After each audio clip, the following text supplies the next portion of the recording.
Harihara Veeramallu pre release ముందు జరిగే ఈ ఫంక్షన్కి ఇక్కడికి విచ్చేసిన మీకు, తెలుగు సినిమాని ఆదరించే ఇష్టపడే ప్రతి ఒక్కరికి, టీవీల్లో వీక్షిస్తున్న ప్రతి ఒక్కరికి కూడా మన శిల్పకళా వేదిక నుంచి వారందరికీ నా హృదయపూర్వక నమస్కారాలు. చాలా క్లిష్టమైన పరిస్థితుల్లో ఫంక్షన్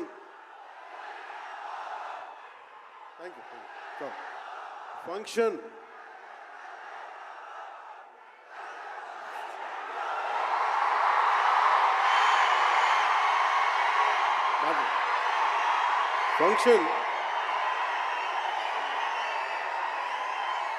హైదరాబాద్ తెలంగాణలో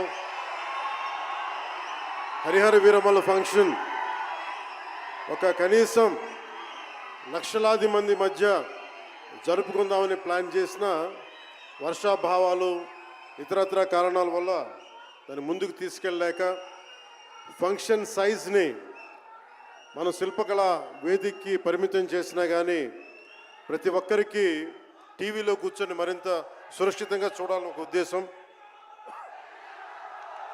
ఇలాంటి ఒక ఫంక్షన్ చేసుకోవాలంటే చాలా ఒత్తిళ్ళు ఉంటాయి. అలాంటి పరిస్థితుల్లో ముఖ్యంగా హైదరాబాద్ తెలంగాణలో పర్మిషన్ ఇచ్చిన, ఈ సభకి పర్మిషన్ ఇచ్చిన గౌరవ ముఖ్యమంత్రి శ్రీ అనుముల తెలంగాణ గౌరవ ముఖ్యమంత్రి శ్రీ అనుముల రేవంత్ రెడ్డి గారికి ప్రత్యేకించి నా ప్రత్యేక ధన్యవాదాలు, హృదయపూర్వక నమస్కారం. అలాగే డీజీపీ గారికి, శ్రీ జితేందర్ ఐపీఎస్ గారికి, అలాగే సైబరాబాద్ కమిషనర్ పోలీస్ శ్రీ అవినాష్ మోహంతి గారికి కూడా నా ప్రత్యేకమైన కృతజ్ఞతలు. ఇది పాపం చాలా బోనాల పండుగ సమయంలో ఒత్తిడి గురవకూడదు, తొక్కిసలాట జరగకూడదు. ఇలాంటి పరిస్థితుల్లో హరిహర వీరమల్లు ప్రీ రిలీజ్ ఈవెంట్కి పర్మిషన్ ఇచ్చిన తెలంగాణ ప్రభుత్వం గౌరవ ముఖ్యమంత్రి గారికి, డీజీపీ గారికి, సైబరాబాద్ కమిషనర్ గారికి మరోమారు ప్రత్యేకంగా ధన్యవాదాలు తెలుపుకుంటూ, ప్రతి ఒక్క రోడ్డు మీద ఉన్న ఇంతమంది మన అభిమాన జనం వస్తే వారందరికీ సహకరించిన, తొక్కిసలాట్ లేకుండా సహకరించిన పోలీస్ సోదరులందరికీ, ఇన్స్పెక్టర్స్కి, సర్కిల్ ఇన్స్పెక్టర్స్కి, డిఎస్పీస్కి, ప్రతి ఒక్కరికి అభిమానుల తరపున, హరిహర వీరమల్లు యూనిట్ తరపున నా ప్రత్యేక నమస్కారాలు, కృతజ్ఞతలు తెలియజేస్తాను.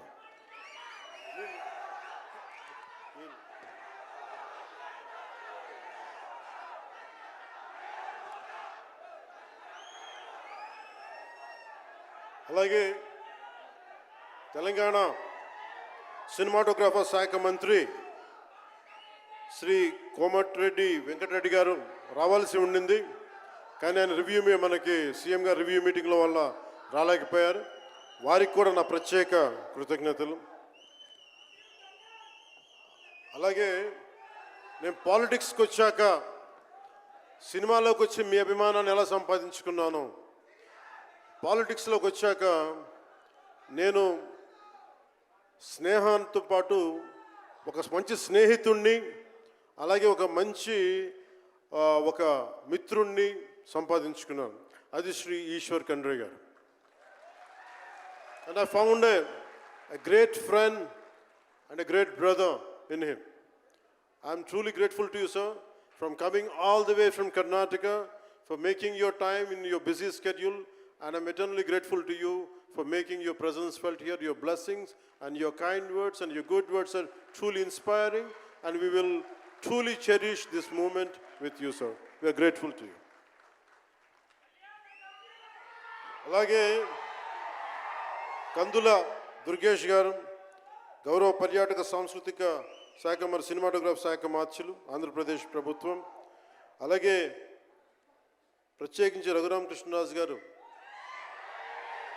మీకు తెలుసు కదా, ఆయన గురించి చెప్పక్కర్లేదు కదా. గౌరవ ఆంధ్రప్రదేశ్ శాసనసభ ఉపసభాపతి, ఆయన మాటని శాసనసభలో చూడాలి, చాలా ఆనందంగా ఉంటుంది ఆయనతోటి. వారికి కూడా నా ప్రత్యేకంగా ధన్యవాదాలు.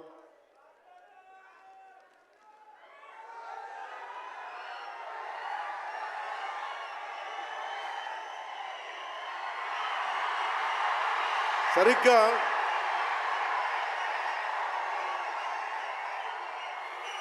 ఒక 2 సంవత్సరాల క్రితం భీమ్లా నాయక్ రిలీజ్ అయినప్పుడు,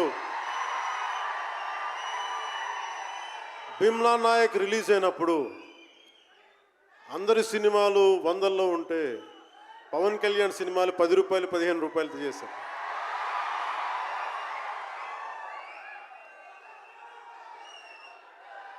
నేను ఒకటే చెప్పాను ఆ రోజున, మనల్ని ఎవడు ఆపేది.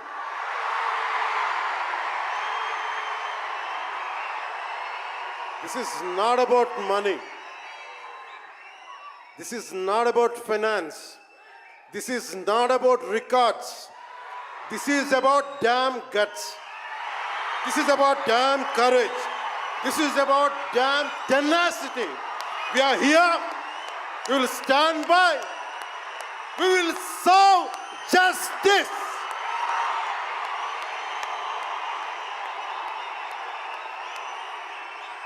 పవన్ కళ్యాణ్ ఎప్పుడు రికార్డుల కోసం ప్రయత్నం చేయాల.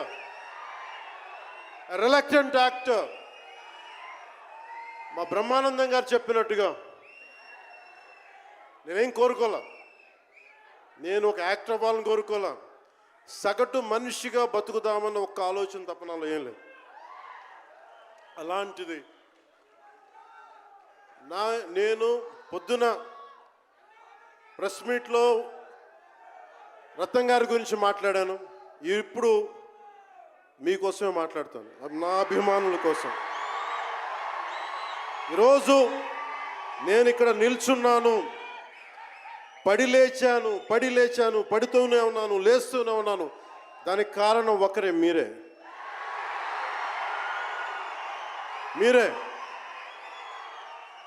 పడిపోయినా, కింద పడ్డా, లేచినా, ఉన్నా, అన్నా నీ వెంట మేము ఉన్నామని. నా దగ్గర ఏమన్నా ఆయుధాలు ఉంటాయా? నా దగ్గర ఏమన్నా గుండాలు ఉంటారా? నా దగ్గర ఎవరు లేరు, గుండెల్లో ఉండే మీరు తప్ప.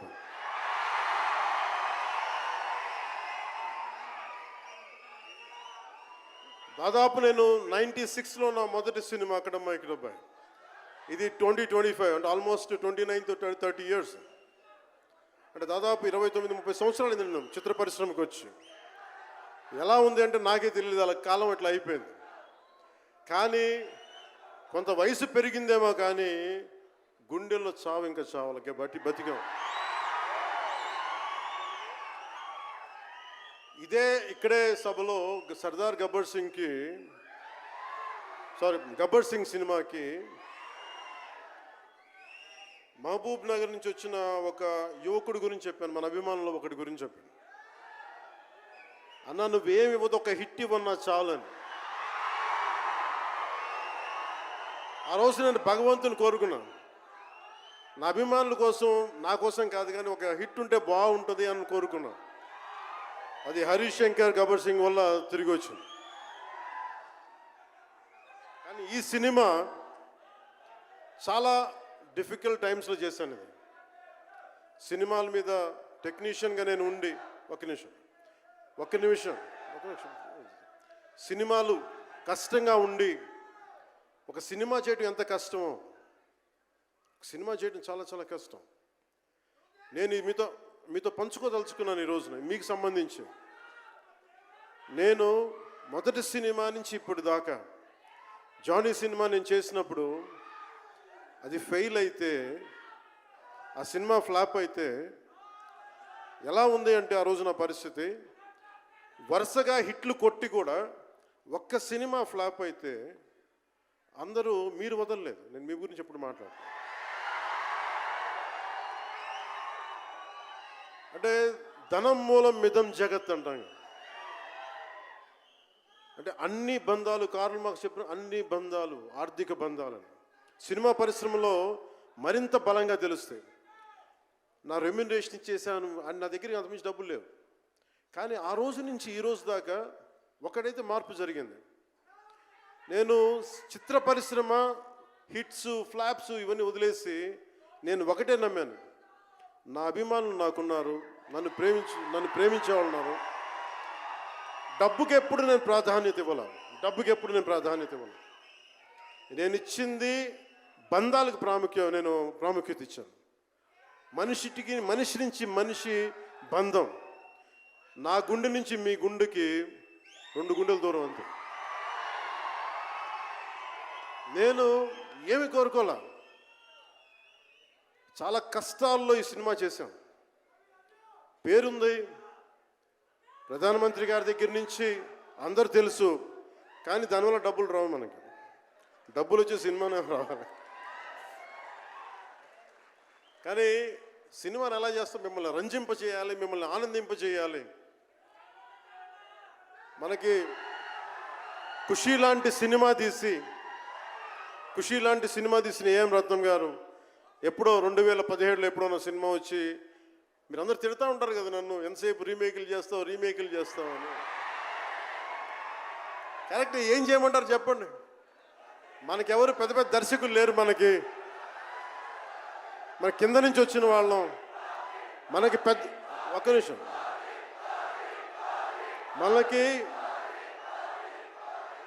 మన సినిమాలని చెప్తున్నా, ఓజీ సంతోషం, ఇది వీరా. మీకు ఈ సినిమా గురించి చెప్తాను మీకు. అంటే మనకి దర్శకులు ఎవరు లేరు. నన్ను అందరూ కూడా ఈ రీమేక్ చేస్తే వీడితో పని అయిపోతే డబ్బులు వస్తాయి, వీడికి రీమేక్ చేస్తే డబ్బులు వస్తాయి. మధ్యలో నేను చేసిన పాపం వల్ల ఒక ఫ్లాప్ తీసాను అంతే. ఆ ఫ్లాప్ తర్వాత నా గ్రిప్ రాలే మళ్ళీ ఫిల్మ్ ఇండస్ట్రీలో. మళ్ళీ నాకు నిలబడింది ఒక త్రివిక్రమ్ శ్రీనివాస్ నిలబడ్డాడు నా కోసం.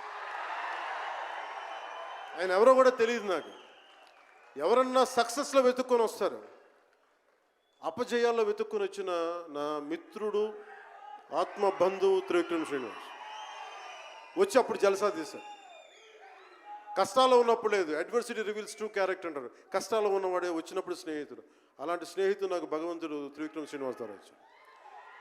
అలాగే ఎందుకు రీమేక్స్ చేశాను మీకు ఉంటుంది కదా. నా పార్టీని ఎవడు నడుపుతాడు? కొత్త కథలు తీస్తే ఎప్పుడో వెళ్ళిపోద్ది. నా భార్యని కానీ నా పిల్లల్ని కానీ ఎవరు పోషిస్తారు? నేనే పోషించుకోవాలి, దానికి డబ్బులు కావాలి, పార్టీ నడపాలి. వీటన్నిటికీ రీమేక్ అనేది నాకు కొంచెం ఈజీ దారి అయింది.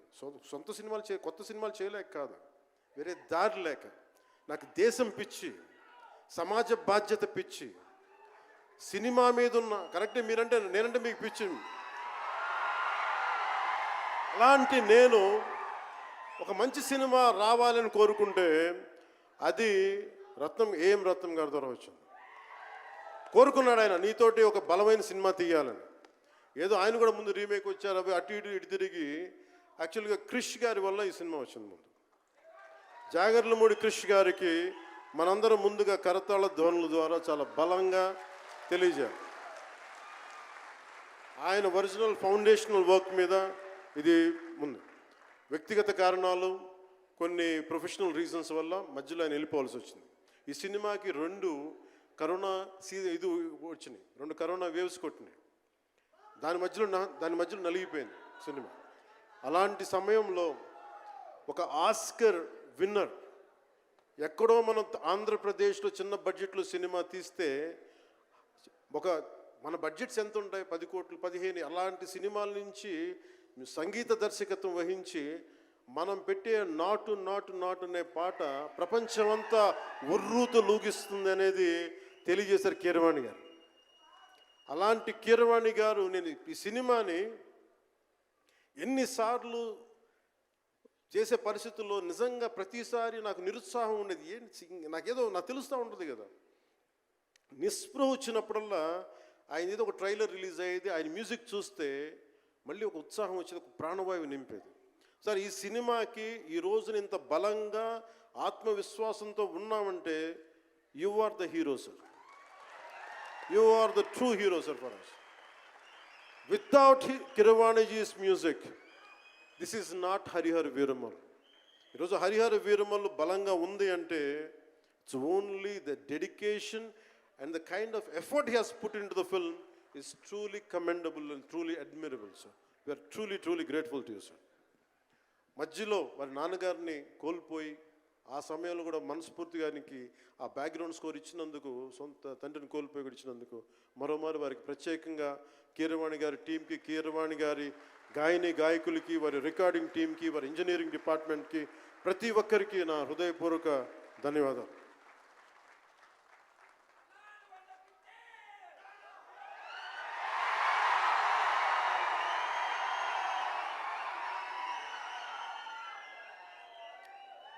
ఈ సినిమాని టెక్నీషియన్స్ గురించి అందరితో మాట్లాడి దాన్ని విల్ టాక్ అబౌట్ సినిమా. జ్యోతి కృష్ణ నాకు ఖుషీ టైం నుంచి లండన్లో చదువుకొని వచ్చాడు, film making course as a director. ఆయన సినిమాని చాలా బాగా హ్యాండిల్ చేశారు. ఎలా ఈ పరిస్థితులు ఎవరు చేయగలరు అనుకుంటా ఆయన స్టెప్ ఇన్ అయ్యి ఒక తండ్రికున్న విజన్కి కొడుకు సారథ్యం వహించి తండ్రి కొడుకుల తాలూకు ఇది ఎఫర్ట్ ఈ సినిమా ఇది. సో మనస్ఫూర్తిగా జ్యోతికృష్ణ గారికి, రత్నం గారికి మరోమారు నా ధన్యవాదాలు చెప్తా ఉన్నాను.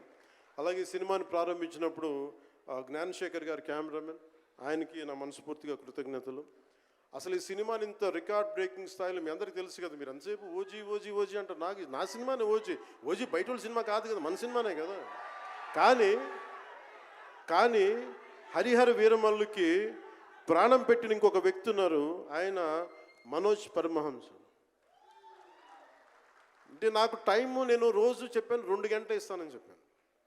నేను అడ్మినిస్ట్రేటివ్ నా దగ్గర ఉంది, ఈశ్వర్ ఖండ్రే గారిలాగా నేను కూడా ఫారెస్ట్ మినిస్టర్, దాంతోపాటు పంచాయతీ రాజ్ ఉంది. వీటన్నిటి మధ్యలో నేను ఇవ్వగలిగేది 7 నుంచి 9 2 గంటలు ఇస్తాను. మీకు ఏం చేస్తున్నారో చేసుకోండి. వారానికి 5 రోజులు ఇచ్చాను. ఈ 5 రోజుల్లో దాన్ని చాలా పగడ్బందీగా ప్లాన్ చేసి మంగళగిరిలో ఉన్న జనసేన పార్టీ ఆఫీస్ నుంచి 2 గంటల ఒక కూతవేటు దూరంలో ఉన్న నా సన్నిహితులు, నా మిత్రులు రమేష్ లింగంనేని గారి మిడ్ వ్యాలీ స్టూడియో, వాళ్ళ స్థలం ఉంటే దాన్ని మిడ్ వ్యాలీ స్టూడియోస్గా మార్చేసి అక్కడే సెట్స్ చేసాం. మొత్తం మేజర్ వర్క్ అక్కడే చేసి దాని స్పెషల్ ఎఫెక్ట్స్ చేసాం. ఇలాంటివన్నీ సహకరించినందుకు, చేయగలిగిన సత్తా ఉన్న మనోజ్ పరమహంస గారికి మనస్ఫూర్తిగా నా ధన్యవాదాలు. అలాగే ఎగ్జిక్యూటివ్ ప్రొడ్యూసర్ దయాకర్ రావు గారికి, అలాగే ఆర్ట్ డైరెక్షన్కి చేసిన తోట తరుణి గారికి, అలాగే పాపం నేను పొద్దున కూడా చెప్పాను, ఈ సినిమాకి ఎవరన్నా సరే ఎంతమంది క్యాస్టింగ్ ఉన్నారు ఈ రోజున. విచిత్రంగా నేను, నిధి అగర్వాల్ తప్ప ఇంకెవరు లేరు. మన భరణి గారు, రఘు గారు, చాలా మేజర్ క్యాస్టింగ్ ఉంటే ఎవరు లేరు. దానికి ఈ సినిమాని ఇన్ని రోజుల దాకా, గత నెల రోజుల నుంచి ఒంటి చేత్తోటి జనం మధ్యలో ఉండేలాగా నిధి అగర్వాల్ గారికి మనస్ఫూర్తిగా నేను ఆవిడని చూసి సిగ్గు తెచ్చుకొని నేను కూడా ఈ రోజున మాట్లాడాను. అంటే నువ్వు ఎంత ఉప ముఖ్యమంత్రి అయినా, అంటే ఢిల్లీకి రాజైనా తల్లి కొడుకేలాగా నువ్వు ఎంత ఉప ముఖ్యమంత్రి అయినా నువ్వు ఈ సినిమాకి హీరో అని చెప్పుకొని నేను ఆవిడని చూసి సిగ్గు తెచ్చుకొని నేను కూడా మీడియా ఇంటరాక్షన్ చేశాను. రేపు కూడా చేయబోతున్నా, ఎల్లుండి కూడా చేయబోతున్నా. అలాగే నాకు బాబీ డియోల్ గారు, నేను చిరంజీవి గారు షూటింగ్స్ ఉన్నప్పుడు మన ధర్మేంద్ర గారితో చూసేవాడిని ఊటీలో. అలాంటి Bobby Deol acted as Aurangzeb, tyrant ruler. అలాంటి brilliant performance by Bobby Deol. I truly grateful to Bobby Deol for accepting this role. అలాగే తోట తరణి గారికి మనస్ఫూర్తిగా నా ధన్యవాదాలు. జే మీడియా వారి సంస్థ అధిపతులు కూడా నా హృదయపూర్వక ధన్యవాదాలు. ముఖ్యంగా రేట్స్ ఇచ్చి 2 సంవత్సరాల క్రితం భీమ్లా నాయక్ రిలీజ్ అయినప్పుడు 10-15 రూపాయలు టికెట్తో వచ్చినప్పుడు నేనేమన్నా, కానీ మీ కోరిక మేరకు ఈరోజు టికెట్ రేట్స్ పెరిగి ప్రభుత్వం మనదొచ్చి మన సినిమా ఇప్పుడు రిలీజ్ అయ్యింది. ఆ రోజు మీరు పంతం కొద్ది చూశారు. ఆ రోజు పెట్టిన ఎఫర్ట్కి బయటకు వచ్చింది. ఇది దాని తాలూకు సత్తా మీరు చూస్తారు ఈరోజు. Okay, now will come back to the story of Harihara Veeramallu. Harihara Veeramallu ఇది నాకు చాలా ఇష్టమైన సబ్జెక్ట్. ఇది మనందరం చరిత్రలో చదువుకుంటాం. భారతదేశం ఎవరి మీద దాడి చేయలే, భారతదేశం ఎవరి మీద కూర్చొని ఆక్రమణం చేయలే. ఈ దేశాన్ని అందరూ ఆక్రమించుకున్నారు. మనం చదువుకున్న టెక్స్ట్ బుక్స్లో కానీ స్కూల్ బుక్స్లో కానీ ఎంతసేపు మొఘల్ తాలూకు గొప్పతనాన్ని చెప్పారు తప్ప మొఘల్ తాలూకు అరాచకాన్ని చెప్పలేదు ఆవిడ. Akbar is great, Shah Jahan is great, Aurangzeb is great అంటే what they had done. Vijayanagara empire గురించి మాట్లాడాల, ఇంతమంది కింగ్స్ ఉన్నారు, ఎవరి గురించి మాట్లాడాల. We always heard about Mughals' greatness, but what Aurangzeb has done to our country, సొంత తమ్ముడిని చంపేసి దారా సిక్కుని చంపి షాజహాన్ని జైల్లో పెట్టి నువ్వు హిందువుగా బతకాలి అంటే నువ్వు ట్యాక్స్ కట్టాలి. Can you imagine? For being a Hindu you have to pay tax as a Hindu, just to accept, to practice. ఇలాంటి సమయంలో ఒక ఛత్రపతి శివాజీ మహారాజ్ లాంటి వాడు గుండెల్లో శౌర్యాన్ని నింపాడు. మనకి తమిళనాడు దురాక్రమణ గురైతే all the way from Maharashtra he came back and supported, stood by people. ఇలాంటి నేపథ్యంలో హరిహర వీరమల్లు ఒక ఫిక్షస్ క్యారెక్టర్, ఒక కల్పిత పాత్ర. అలాంటి పాత్రలో సగటు మనిషి ఏమి చేసి ఉండొచ్చు? ఎంతసేపు మనం కోహినూర్ కోహినూర్ కోహినూర్ కోహినూర్ ఎక్కడి నుంచి వచ్చింది? కోహినూర్ ఒకప్పుడు ఉమ్మడి రాజధాని కదా ఇదంతా, మనందరికీ ఉమ్మడి దేశం కదా ఇదంతా, తెలంగాణ నుంచి కృష్ణానది తీరం వరకు టిల్ విజయవాడ. ఆ కృష్ణానది తీరం దగ్గర ఇప్పుడు విజయవాడలో ఉన్న కొల్లూరు దగ్గర వజ్రపు గనులు ఉంటే అక్కడ దొరికిన వజ్రం అది. ఆ వజ్రం ఎక్కడి దాకా వెళ్ళింది? అది మన నిజాం నవాబ్ దగ్గరికి వచ్చింది. నిజాం నవాబ్ దగ్గర నుంచి ఆ మొఘల్కి వెళ్ళింది. రకరకాల ఫైనల్గా ఈ రోజున కోహినూర్ యూకే లండన్లో ఉంది, లండన్ మ్యూజియంలో ఉంది. సో దాన్ని దృష్టిలో పెట్టుకొని నాకు కృషి గారు కథ చెప్పినప్పుడు ఇంట్రెస్టింగ్ అనిపించింది. Then we did the story, then cinema చేశాం. ఈ సినిమా మేకింగ్ ప్రాసెస్లో చాలా నలిగాం. ఇలాంటివన్నీ నలిగిన తర్వాత ఒకటే ఏంటంటే ఈ సినిమాలో ఇది ఎన్ని రికార్డులు చేస్తానో నేను చెప్పలేను, ఎందుకంటే ఎంత కలెక్షన్ చేస్తానో నేను చెప్పలేను. ఎందుకంటే నేను ఎప్పుడు కూడా ఈ రోజుకి చెప్తున్నాను, we did our best efforts better. అంటే మీరు అంటారు కదా, మీకోసం కొంచెం కాలు కూడా కదిల్చాను డ్యాన్సుల కోసం. అలాగే నేను చాలా సంవత్సరాలు అయిపోయింది ఎంతసేపు పొలిటికల్ ప్రాసెస్లోకి వెళ్ళిపోయి రియల్ లైఫ్ గుండాలను ఎదుర్కొన్నాను, రియల్ లైఫ్ రౌడీలను ఎదుర్కొన్నాను. కానీ సినిమాటిక్గా చెయ్యాలి అంటే ఎగిరి కొట్టడాలు ఇవన్నీ చేయడానికి నేను మళ్ళీ మార్షల్ ఆర్ట్స్ మళ్ళీ నేను చిన్నప్పుడు 20s ఉన్నప్పుడు ఎలా చేయాలో మళ్ళీ ఒక 1 month 2 months మళ్ళీ బ్రషప్ చేసి ఒక ఎస్క్రీమా కానీ జీత్ కండో కానీ అలాగే ఇషున్రియు కరాటే కానీ తర్వాత నేను నేర్చుకున్న మ్యాక్సిమం ఊషు కానీ ఎనీ సెల్ఫ్ డిఫెన్స్ టెక్నిక్స్ అన్నీ కూడా క్రోడీకరించి ఒక క్రమబద్ధీకరించి ఈ 18-minute క్లైమాక్స్ పార్ట్ నేను కొరియోగ్రాఫ్ చేశాను. దీన్ని అంటే అది దేనికి అంటే నీ ధర్మానికి నువ్వు ట్యాక్స్ కట్టాలి అంటే అది ఎదురు తిరిగే పరిస్థితి. That is the climax. ఇది ఏంటంటే ఇది ఆ టైంలో సగటు భారతీయుడు నలిగింది, దాన్ని ఈ సినిమా రిఫ్లెక్ట్ చేస్తుంది. మిగతా కథ అంతా ఉంటుంది కానీ అంటే ఇది మీరు ఎందుకంటే ఇది దెర్ ఇస్ నో సీక్రెసీ అన్నట్టు, ఇది సస్పెన్స్ సినిమా కాదు. బట్ వాట్ యూ హ్యావ్ మీరు సినిమా లోపలికి వెళ్ళినప్పుడు మీరు ఏమి చూడబోతున్నారు, ఏమి ఆశించబోతున్నారు అని చెప్పడానికి ఇదంతా చెప్తున్నాను. ఎందుకంటే నాకు అమ్మడం తెలియదు, నా సినిమా ఇన్ని 100 కోట్లు చేస్తున్నా తెలియదు. ఎందుకంటే 10-15 రూపాయలతో కూడా సినిమాలు ఆడినాయి, మనం 10-15 రూపాయలతో కూడా సినిమాలు డబ్బులు చేసినాయి. ఫ్లాపుల్లో పెరిగామంటారు, నేను ఇప్పుడు సక్సెస్లో పెరగల. సో మీరు కోరుకున్న సక్సెస్ భవిష్యత్తులో రావాలని మీరు ఎలా ఆశిస్తున్నారో నేను కూడా అలాగే ఆశిస్తున్నాను. జరుగుద్దా లేదా అన్నది ఆ పెరుమాళ్ళకి ఎరుక, అది భగవంతుడు చెప్పాలి, మన చేతిలో లేదు. మన చేతిలో ఉన్నదల్లా we had done best, we had given our best. Rest leave it to God. మీకు నచ్చిందా బద్దలు కొట్టండి. That's all I can say. మీకు మీరే నా బలం, మీరే నా బలం. నేను కష్టాల్లో ఉన్నా, ఓటమిలో ఉన్నా, ఎక్కడున్నా అన్నా నీకున్నావని చెప్పిన వాళ్ళు మీరు. మనల్ని ఎవడరా ఆపేదంటే, మనల్ని ఎవడన్నా ఆపేదని ముందుకొచ్చింది మీరు. మీకు ప్రతి ఒక్కరికి పేరు పేరున ఈ గుండె ఎవరి కోసం కొట్టుకోదు, మీకోసమే కొట్టుకుంటుంది, మీ కష్టాల కోసం కొట్టుకుంటుంది. మళ్ళీ విశాఖపట్నంలో కలుసుకుందాం. టిల్ దెన్, జై భారత్, జై హింద్.